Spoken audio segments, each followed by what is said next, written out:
will be in lane number 3, but a couple of other big names in this one, including Nate Schrader in lane number 11. Some big names and a lot of experience. Can you only imagine what's going through Chris Spealler's mind right now, having known that he's been here 7 different times now? Think about the experience in lanes 3 and 4 alone. 7 times for Spealler, 6 times for Patrick Burke. 13 games appearances between just 2 lanes right next to each other.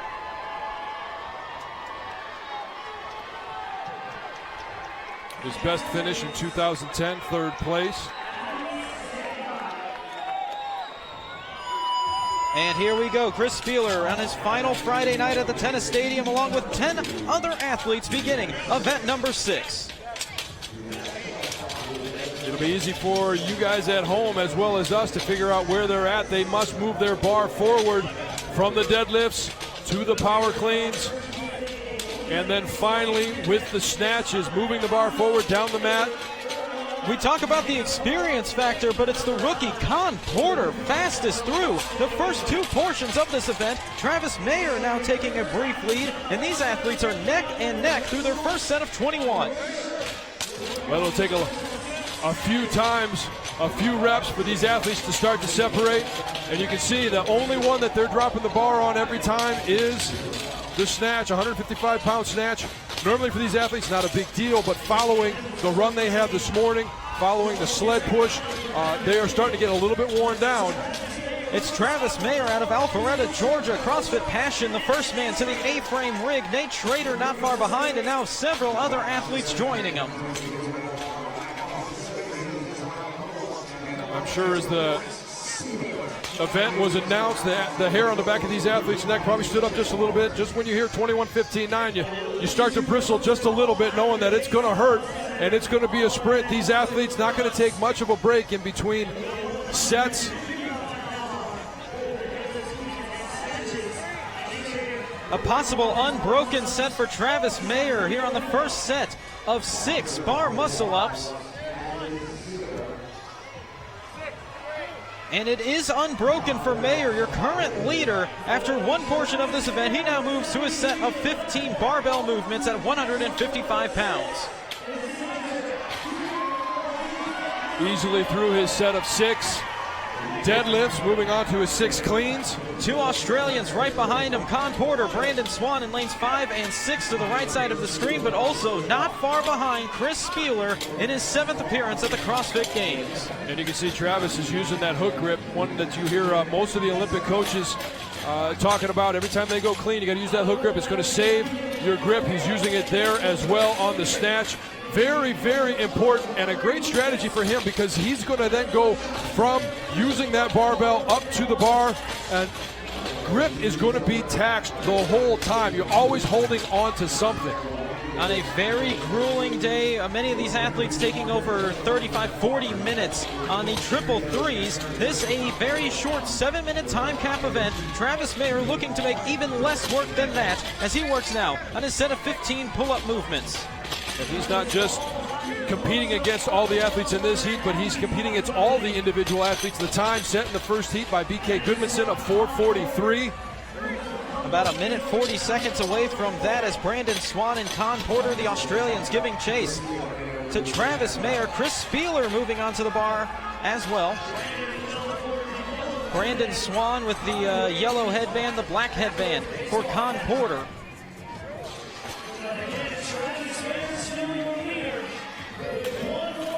Travis Mayer there, just on the left of your screen, finishing his last bar muscle-ups in the round of 15. It's almost weird to think that in a 21:15.9, the deadlifts and the pull-ups are almost the break period. You never really think of those movements being too restful, but it's now 3 power cleans left for Travis Mayer, running away with this event. We'll see how much he has left in the tank. Going through his last set of 2 snatches. As he gets to the bar, he went unbroken in the first set of bar muscle-ups. In the round of 21, we'll see what he does. We saw a few athletes in that first heat go unbroken. Pull-ups, chest to bars, and bar muscle-ups. He has just 4, 3, and 2 left on the A-frame rig 4 quick butterfly pull-ups for Travis Mayer. 5 reps remaining for him as Con Porter and Brandon Swan both drop the bar and move forward as well. 2 bar muscle-ups left, and Travis Mayer back down onto the ground after a no rep. He was unable to get it, and now losing the gymnastics grips that he has. That lead that was pretty commanding going into the final portion of 9, now shrinking before his eyes. There's 1, there's 2, and Travis Mayer will hang on and step on the platform at 4 minutes and 41 seconds. It's just ahead of the earlier time set to beat by BK Goodmanson in heat number 1. The battle playing out for second between 2 Australians, and also Chris Spealler moving through these bodyweight movements, something he excels on. But Con Porter will take second in his rookie year here at the CrossFit Games. Third place will go to James Hobart, who sneaks up on everyone, and at 5:04 he's in. Brandon Swan will take 4th position, and Chris Spealler dropping to the floor and moving onto the finishing platform at 5 minutes and 16 seconds.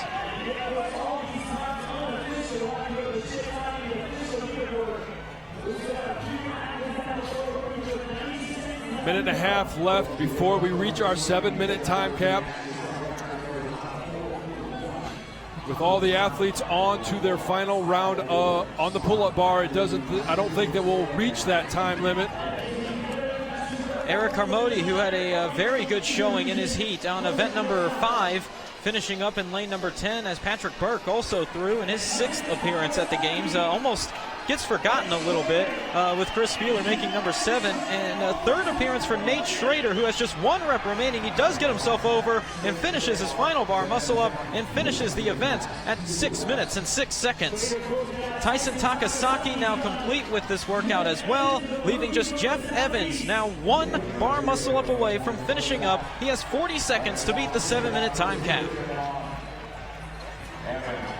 And Jeff Evans, one of the stronger competitors in the field, will round out this one in 11th place, but does beat the cap at 6 minutes and 29 seconds. So nobody falls victim to the time cap. We saw 2 athletes do that in heat number 1, but they were all chasing your new event leader, Travis Mayer. Travis Mayer didn't come out with a blistering pace, but was able to hold on to a pace the whole time, showing no signs of struggle with the deadlifts. The only time he really came off the bar was in this final set on the pull-up rig,